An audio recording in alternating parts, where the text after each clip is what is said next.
രാഷ്ട്രീയപ്പെടുത്താം. അതായത് ചാണ്ടിയമ്മൻ പറഞ്ഞിരിക്കുന്നത് അങ്ങ് ദ്രോഹിച്ചു എന്നാണ്. ഇങ്ങനെയൊന്നും കരുതിയില്ല, കുടുംബത്തെ അടക്കം ദ്രോഹിച്ചു എന്നൊരു പരാമർശം. അതൊക്കെ ഇലക്ഷൻ അടുത്ത് വരുമ്പോൾ ഇത്രയും നാളെ ചാണ്ടിയമ്മ ഇല്ലായിരുന്നു ഇവിടെ. ഇലക്ഷൻ അടുത്ത് വരുമ്പോഴത്തേക്കും ചുമ്മാ ഒരു ആളുകളെ ഒരു ജാതി വർഗീയ വികാരം ഉണർത്തിവിടാൻ വേണ്ടി ഇറങ്ങിയിരിക്കുകയാണോ? അങ്ങനെയെങ്കിൽ ഞാനൊരു കാര്യം ചോദിക്കട്ടെ, ഈ ചാണ്ടിയമ്മൻ ഒരു വലിയ ഭക്തനാണെന്നല്ലേ പറഞ്ഞു? പള്ളികളിലും അമ്പലങ്ങളിലൊക്കെ ഇന്ത്യയുടെ ഒരു വീട്ടിൽ മരണം നടന്നപ്പം അവിടെ ചെന്ന് രാമായണം വായിച്ചു തരാണ്ട് പറഞ്ഞത്. അപ്പോൾ അത്രയും വലിയ ഒരു നന്മയുള്ള ആളാണെങ്കിൽ ചാണ്ടിയമ്മൻ ആദ്യം ചിന്തിക്കേണ്ടത് ബൈബിളിലൊരു വചനമുണ്ട്. എന്താണെന്നറിയാമോ? ദൈവം നീതിമാനാണ്, അവൻ നീതിമാനോടൊപ്പം. കള്ളസാക്ഷി പറയാൻ പാടില്ല എന്ന് ഖുറാനിൽ പറയുന്നുണ്ട്, ബൈബിളിലും പറയുന്നുണ്ട്, എല്ലാ വേദപുസ്തകത്തിലും. ചാണ്ടിയമ്മൻ അറിയാത്തതും കേൾക്കാത്തതുമായ കാര്യം ഈ തെരഞ്ഞെടുപ്പ് പ്രമാണിച്ച് ആരെങ്കിലും സഹായിക്കാൻ പത്തനാപുരത്ത് വന്ന് പറയുക എന്ന് പറയുന്നത്, ചാണ്ടിയമ്മൻ വിശ്വസിക്കുന്ന ദൈവം ചാണ്ടിയമ്മനെ നല്ല നിലയിൽ കൈകാര്യം ചെയ്യും എന്നാണ് വിശ്വാസിയായ ഞാൻ വിശ്വസിക്കുന്നത്. അത്രയുള്ള അതിൻ്റെ മറുപടി. ചാണ്ടിയമ്മൻ വലിയ വിശ്വാസിയും ഭയങ്കര പള്ളിയിൽ തന്നെ കഴിയുന്ന ആളും ഈ പറഞ്ഞ കണക്ക് മരണ വീട്ടിൽ ചെന്ന് രാമായണം വായിക്കുക, MLA മാർക്ക് നല്ല ജോലിയായിരിക്കും. മരണ വീട്ടിൽ ചെന്ന് രാമായണം വായിക്കുകയൊക്കെ ചെയ്യുന്ന ചാണ്ടിയമ്മൻ അങ്ങനെ ഒരു സത്യസന്ധനും ദൈവവിശ്വാസിയാണെങ്കിൽ ബൈബിളിലൊരു വചനമുണ്ട്, കള്ളസാക്ഷി പറയുന്നവന് നരകം. ഖുറാനിലും പറയുന്നുണ്ട്. അപ്പോൾ കാണാത്തതും അറിയാത്തതുമായ കള്ളസാക്ഷി പറയരുത്. അയാൾക്കറിയാമോ അതിനെക്കുറിച്ച്? തെളിവെല്ലാം ഉണ്ടോ കയ്യിൽ? കൊട്ടാരക്കര കോടതിയിൽ എനിക്കെതിരെ ഒരു കേസ് കൊണ്ടു കൊടുത്തിട്ടുണ്ട്. കുറേ കാലമായിട്ട് നടത്തിയാണ്. ഒരു തെളിവോ ഒരു വക്കീലോ അവിടെ ഹാജരാവില്ല. എന്താണെന്നറിയോ വെച്ചേക്കുന്നത്? ഈ ഇലക്ഷൻ വരുമ്പോൾ അത് കുത്തിപ്പൊക്കാനാണ്. ഈ ഇലക്ഷൻ വരുമ്പോൾ ആ ഉമ്മൻചാണ്ടിയെ ദ്രോഹിച്ചു എന്ന് പറഞ്ഞ പുതിയ കഥ. ഇത്രയും കാലം ഉമ്മൻചാണ്ടിയുടെ മകനായ ചാണ്ടിയമ്മൻ അറിയാത്ത ഒരു സീക്രട്ട് ഈ ഇലക്ഷൻ്റെ തലേന്ന് ആരെ പറ്റിക്കാനാണ് ഇറങ്ങിയിരിക്കുന്നത്? നമുക്ക് കുറച്ചുകൂടെയൊക്കെ ഒരു രാഷ്ട്രീയമൊക്കെ ശരിയാണ്, ചില മകതിരിവും ലജ്ജയൊക്കെ വേണം. അങ്ങനെ ചെയ്ത് ഇത്രയും കാലം ഇല്ലാത്ത ഒരു ഒരു ഒരു ഒരു ഒരു കണ്ടുപിടുത്തം അദ്ദേഹം ഈ ഇലക്ഷൻ പ്രമാണിച്ച് അസംബ്ലി ഇലക്ഷൻ അടുക്കുമ്പോൾ ഒരു ചെറിയ അസുഖമാണ്. ഈ അസുഖത്തിന് മറുപടി ഇത്രയേ ഉള്ളൂ, ചാണ്ടിയമ്മൻ വലിയ വിശ്വാസിയാണ്, എല്ലാ പള്ളികളിലും പുതുപ്പള്ളി പള്ളിയിലൊക്കെ എപ്പോഴും അങ്ങ് ഇരിക്കുന്ന ആളാണ്. എങ്കിൽ ബൈബിൾ എടുത്ത് വായിക്കുക. കള്ളസാക്ഷി പറയുന്നതും നീതിമാനായ ദൈവത്തിൻ്റെ വിശ്വാസിക്കുന്നവൻ നീതികേട് കാണിച്ചാൽ അവനെ ദൈവം ശിക്ഷിക്കുമെന്നാണ്. അത് രണ്ടും എടുത്തു വെച്ച് വായിച്ചേച്ച് അറിയാത്ത കാര്യങ്ങൾ പറയുക. തെളിവ് വല്ലതും ഉണ്ടോ?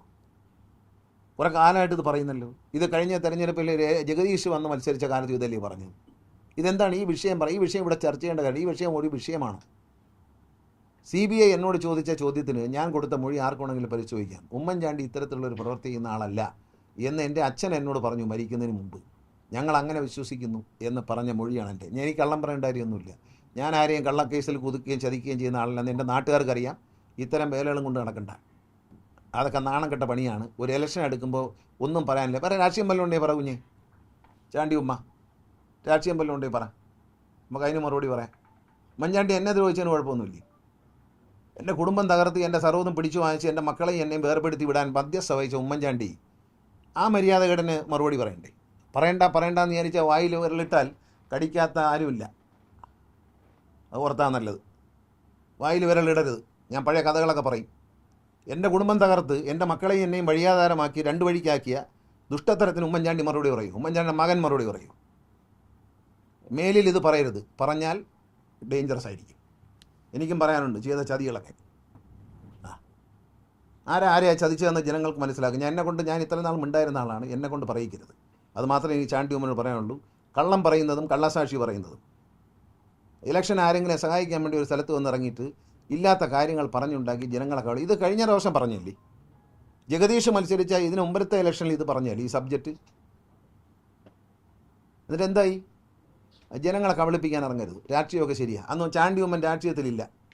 ഞാൻ ഉമ്മൻചാണ്ടിയെ ചതിച്ചു എന്ന് ഉമ്മൻചാണ്ടി പറഞ്ഞിട്ടില്ലല്ലോ. ഉണ്ടോ? ഉമ്മൻചാണ്ടി പറഞ്ഞിട്ടുണ്ടോ ഞാൻ ഉമ്മൻചാണ്ടിയെ ചതിച്ചു? ഞാൻ എന്ത് ഗ്രഹിക്കാനാണ്? ഉമ്മൻചാണ്ടിയല്ലേ എന്നെ ചതിച്ചത്. ഞാൻ എന്ത് കുറ്റം ചെയ്തിട്ടാണ് എൻ്റെ മന്ത്രിസ്ഥാനം 2003 രാജിവെപ്പിച്ചത്? ഞാൻ ഏത് കുറ്റമാണ് ചെയ്തത്? എൻ്റെ പേരിൽ ഏത് കേസാണുള്ളത് ഈ നാട്ടിൽ? സത്യസന്ധമായി ഞാൻ ജീവിച്ചതാണോ? നെല്ലിയാമ്പേതെ പോലെ വനഭൂമി പതിച്ചു കൊടുക്കാൻ തയ്യാറാവാത്തതുകൊണ്ടാണോ ഞാൻ രാജിവെച്ചത്? ഒരു കുടുംബ വഴക്കിനെ മന്ത്രിയെ രാജിവെപ്പിച്ചേച്ച് തിരിച്ചെടുക്കാം എന്ന് പറഞ്ഞ് നടന്ന് പറ്റിച്ചിട്ട് എല്ലാം കഴിഞ്ഞതിന് ശേഷം അങ്ങനെ പറഞ്ഞാൽ കൊള്ളാം? അതൊന്നും പറയരുത്. ഉമ്മൻചാണ്ടി ജീവിച്ചിരുന്ന കാലത്ത് അദ്ദേഹം പറഞ്ഞില്ലല്ലോ ഞാൻ അദ്ദേഹത്തെ ചതിച്ചെന്നോ ദ്രോഹിച്ചെന്നോ ഒന്നും അദ്ദേഹം പറഞ്ഞില്ല. ആരോടെങ്കിലും പറഞ്ഞിട്ടുണ്ടോ? നിങ്ങളോട് ആരോടെങ്കിലും പറഞ്ഞിട്ടുണ്ടോ? ഇപ്പോൾ ഇറങ്ങിയിരിക്കുകയാണ്. ആരാണ്ട് പറയുന്ന കേട്ടുകൊണ്ട് കൂലി തല്ലുകാരനായിട്ട് ഇറങ്ങരുത്. ഇറങ്ങിയാൽ പലതും പറയേണ്ടി വരും. പറയിക്കണ്ട എന്നാണ് എനിക്ക് പറയാനുള്ളത്. മാന്യമായിട്ട് ഞാൻ പറയുകയാണ്, അത് പറയിക്കണ്ട. ഞാൻ ഉമ്മൻചാണ്ടിക്കെതിരായിട്ട് ഒരു സ്ഥലത്തും പറഞ്ഞിട്ടില്ല. ഉമ്മൻചാണ്ടി മരിക്കുന്നതിന് മുമ്പ് CBI വന്നതിനോട് ചോദിച്ചപ്പോഴും ഞാനിത് പറഞ്ഞു. എൻ്റെ അടുത്ത കസേരയിൽ നിയമസഭയിൽ ഇരുന്ന ഉമ്മൻചാണ്ടി സാറിനോട് ഞാൻ പറഞ്ഞു, സാറേ ഇവരെന്നോട് ഇങ്ങനെ ചോദിച്ചു, എൻ്റെ അച്ഛൻ എന്നോട് പറഞ്ഞൊരു മറുപടിയുണ്ട്, ഉമ്മൻചാണ്ടി അങ്ങനെയൊന്നും ചെയ്യുന്ന ഒരാളാണെന്ന് ഞാൻ വിശ്വസിക്കുന്നില്ല എന്ന് പറഞ്ഞു. എൻ്റെ അച്ഛനാണ് അറിയാവുന്ന, അദ്ദേഹം എന്നോട് ഇതാണ് പറഞ്ഞ വാക്ക്, ഞങ്ങളത് എഴുതി വെക്കട്ടെ എന്ന് CBIക്കാർ ചോദിച്ചു. എൻ്റെ അച്ഛൻ അങ്ങനെ പറഞ്ഞു എന്ന് നിങ്ങൾ എനിക്കുണ്ടായിരുന്ന പോരെ എന്ന് എഴുതിക്കോളൂ എന്ന് CBIക്കാരോട് പറഞ്ഞതാണ്. അവരെഴുതിയിട്ടുണ്ടോയെന്ന് എനിക്കറിയത്തില്ല, അവരെ മൊഴിയെടുത്ത് പരിശോധിച്ചാൽ അറിയാം. ചുമ്മാ അങ്ങ് എന്തെങ്കിലും അങ്ങ് പറയൂല്ലേ, എന്ത് ദ്രോഹിച്ചു എന്ന് വെറുതെ പറയുന്നതല്ലേ. അങ്ങനൊന്നും പറയണ്ട. ആരെയാണ് ദ്രോഹിച്ചത് നിങ്ങൾ ചിന്തിച്ച് നോക്ക്. എൻ്റെ 2 മക്കളെയും എന്നെയും കൂടി വേറെ പിരിച്ചിട്ട് ഇപ്പം ഞങ്ങൾ ഒന്നിച്ചാണ് പോകുന്നത്. പക്ഷേ എൻ്റെ മക്കളെയും എന്നെയും വേറെ പിരിച്ചത് ഈ ഉമ്മൻചാണ്ടിയല്ലേ. ഒരു നല്ല മനുഷ്യനാണെങ്കിൽ, നല്ലൊരു കുടുംബനാഥനാണെങ്കിൽ ഉമ്മൻചാണ്ടി ഞങ്ങളെ യോജിപ്പിച്ച് വിടാത്തത്. അപ്പോൾ അതുകൊണ്ട് അതിനെക്കുറിച്ചൊന്നും നമുക്ക് പറയാതിരിക്കുന്നതാണ് നല്ലത്. പറഞ്ഞാൽ അനിയാ കൂടിപ്പോവും എന്ന് ഞാൻ പറയണം. നിവൃത്തിയില്ലാത്തതുകൊണ്ട് പറയുന്നതാണ്. ആവശ്യം ഇലക്ഷൻ എടുക്കുമ്പോൾ ഇത്തരം കലാപരിപാടികളുമായിട്ട് ഇറങ്ങരുത്. അത് അന്തസ്സിന് നിരച്ച പരിപാടിയല്ല. ഞാൻ ചാണ്ടി ഉമ്മ മത്സരിച്ചപ്പം ചാണ്ടി ഉമ്മനെതിരായിട്ട് പുതുപ്പള്ളി പ്രസംഗിച്ചിട്ടുണ്ടല്ലോ, ഇതുവല്ലം പറഞ്ഞോ? വഷളത്തരം വല്ലതും പറഞ്ഞു? ഉമ്മൻചാണ്ടിയുടെ മകനാണ്, വലിയ ദൈവവിശ്വാസിയാണ് പറയുന്നതെങ്കിൽ വഷളത്തരം പറയാതിരിക്കുക. ഒരാളെ എല്ലാവരും ചീത്ത പറഞ്ഞു തുടർന്നു. ശ്രീ കെ കരുണാകരനെ അദ്ദേഹത്തിൻ്റെ ഭാര്യയും വരെ ചീത്ത പറഞ്ഞാൽ എവിടെ കിടക്കുന്നു ഇപ്പം? അന്ന് ഇവരെ ആരെയും കണ്ടില്ലല്ലോ. ഞാൻ കോൺഗ്രസ്സുകാരോട് ഒരു കാര്യം ചോദിക്കട്ടെ.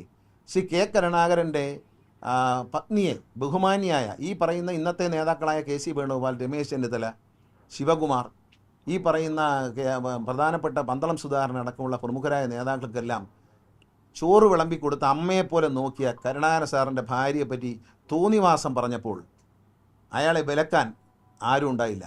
അന്ന് പറയാവുന്ന ഗണേഷ് കുമാർ മാത്രമേ ഉണ്ടായിരുന്നു. ഇടതുപക്ഷ മുന്നണിയിൽ നിൽക്കുന്ന ശ്രീ കെ കരുണാകരനോട് കടപ്പാടും സ്നേഹവും ബഹുമാനവുമുള്ള ഞാൻ മാത്രമേ ഉള്ളായിരുന്നു. അദ്ദേഹത്തിൻ്റെ മകൻ പോലും ഉണ്ടായിരുന്നില്ല. ഏതാ ഇപ്പോൾ ജയിലിൽ കിടക്കുന്ന ആൾ പറഞ്ഞ ഓർമ്മയുണ്ടല്ലോ എല്ലാവർക്കും. അതുകൊണ്ട് അന്തസ് വേണം കാര്യങ്ങളിലൊക്കെ പറയുമ്പോൾ.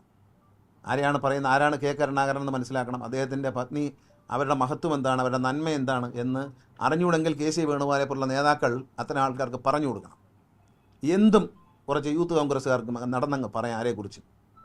അച്ഛൻ്റെ പ്രായമുള്ള കേരളത്തിൻ്റെ മുഖ്യമന്ത്രിയെ പറ്റിയിട്ട് ഉപയോഗിച്ച വാക്കുകൾ എന്താണെന്ന് നമ്മൾ ഓർത്താൽ മതി.